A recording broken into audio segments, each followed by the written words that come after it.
Dans Club Action aujourd'hui, les atouts de la digitalisation made in Luxembourg. David Liebman, vous êtes directeur de la distribution et de l'innovation, responsable du marché français chez Lombard International Assurance. Bonjour et merci d'être avec nous. Bonjour Eva. Bonjour David. Bonjour Laura. Lombard International Assurance, spécialiste de l'assurance vie. Expliquez-nous comment a évolué l'assurance vie ces derniers mois. Alors certainement, Lombard International Assurance est un assureur luxembourgeois, un pure player, 100% en unité de compte, installé à Luxembourg. Une de nos spécificités, c'est qu'on déploie au travers d'un même produit l'assurance vie dans une quinzaine de marchés en Europe et au travers du groupe aux États-Unis ou en Asie. Comment se porte l'assurance vie ces derniers mois? Elle se porte bien, notamment ici, en France, où de nombreux assureurs réalisent une année exceptionnelle, en France, au Luxembourg. Et également chez Lombard International Assurance, où nous sommes très heureux de partager, pas encore de chiffres, mais les très bons résultats engagés pour 2021. Donc on a une tendance de fond qui se confirme vers une assurance vie qui reste le produit d'épargne préféré des Français, et également que les assureurs 100% en unité de compte ne font plus peur. J'en parlais en préambule, digitalisation made in Luxembourg, on pourrait l'appeler comme ça. Pourquoi le digital est-il au cœur de votre actualité ? Alors le digital est au cœur de notre actualité parce qu'il n'y a pas beaucoup d'échappatoires aujourd'hui. Le digital, c'est presque une histoire de survie. Alors, il n'y a pas grand-chose d'extraordinaire dans ce que je vous dis. Hein. Ce n'est pas une flash news. Simplement, les moyens, les ambitions, les objectifs ont évolué, se sont accélérés, je pense notamment avec la pandémie. Donc, il n'y a pas vraiment de retour. Nous, on a profité en France d'un marché pilote pour tester des solutions de dématérialisation, donc de digitalisation de la vente de notre offre. Donc, 100% paperless, 100% en ligne, signature électronique en France. Et on a déjà 80% des nouvelles souscriptions dans notre marché français qui sont passées par l'utilisation de notre plateforme de services digital. Donc ça prend auprès des Français? Ça prend, simplement parce que c'est une réponse qui est pertinente, je pense, avec d'abord l'assurance vie luxembourgeoise. Il faut comprendre que l'assurance vie, déjà en soi, c'est 150 pages de papier, c'est une vingtaine de signatures. Donc pour le client, de passer à une souscription 100% dématérialisée, c'est beaucoup plus efficace, c'est beaucoup plus simple. Et quand c'est simple, les clients aiment bien. Et puis on a un contrat d'assurance vie luxembourgeois qui, dans son ADN, est une offre sur mesure, qui part d'une page blanche très souvent, dans lequel il faut imbriquer, connecter, brancher beaucoup de contreparties. On a le distributeur et tout son travail encadré par une réglementation qui est forte, on le sait, et qui se renforce tout le temps. On a des banques dépositaires, on a des sociétés de gestion, on a des actifs cotés, des actifs non cotés. Et en fait, le contrat d'assurance vie luxembourgeois est le grand enveloppant dans lequel il faut être capable de faire la souscription, on l'a dit, mais également toute la partie transactionnelle. Aujourd'hui, c'est un outil de long terme, mais c'est également un outil d'investissement pendant le cycle de vie du produit. Donc toutes ces opérations, et on l'a bien constaté, on a fêté nos 30 ans tout récemment, la semaine dernière. Ouais. C'était justement, c'était le thème de cet événement annuel en France. Exactement. C'était l'assurance vie luxembourgeoise à l'ère du digital. Exactement. Et on avait on a essayé modestement de repiéter l'exercice du plateau télé. On avait de très beaux invités, des distributeurs, des banques privées, des family office. On avait également des fabricants en fait, de solutions qui accompagnent le parcours de la digitalisation, des gens très connus, Harvest, des nouveaux entrants. C'est un marché qui crée des opportunités, Viocus Plateforme, qui viennent et qui nous ont accompagnés pour parler de digitalisation. Et dans ces enjeux, on se rend bien compte que l'un des sujets principaux, c'est la partie transactionnelle, c'est la partie accompagnement. Et donc ça, c'est quelque chose dont on a beaucoup parlé et on se rend compte que d'ores et déjà, on est en train de construire les étapes d'après.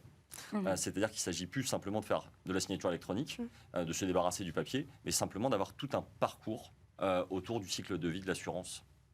Un parcours digital, donc comment vous vous assurez de la protection des données de vos clients ?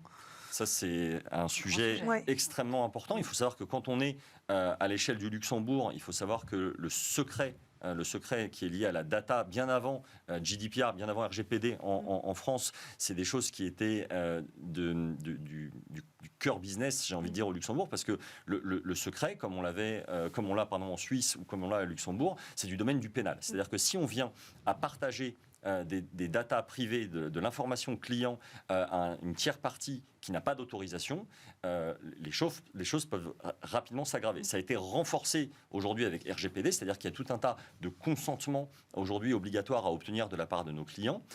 Et comme je vous le disais, notre architecture, elle s'appuie sur la cohérence de différentes contreparties. Donc de tout temps, par exemple, au Luxembourg, on crée des fonds dédiés.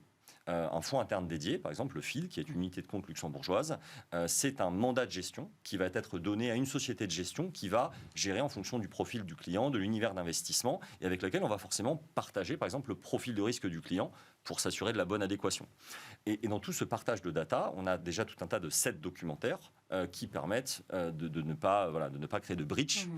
Et donc si on en revient évidemment au digital, à un moment où l'aspect sécurité est très important, alors on a tous en tête les différents niveaux de signature électronique maintenant, qui permettent de s'assurer des meilleurs niveaux de protection pour le client final, pour le distributeur, et puis pour nous, qui devons avoir en fait un audit tout continu du parcours de signature. Mais c'est vrai également sur toutes les datas qui nous sont partagées. On est sur des domaines qui sont extrêmement sensibles.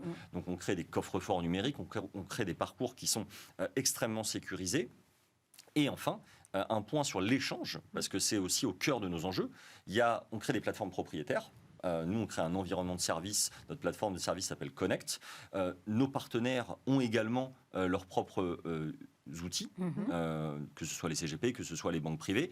Et l'idée, c'est comment on crée des interfaces. Aujourd'hui, comment on permet d'optimiser le partage de la data tout en évitant de faire de la double saisie, tout en évitant que les informations qui nous arrivent puissent être erronées, simplement, parce que la double saisie crée un risque d'erreur. Donc, on crée des parcours de transfert d'informations.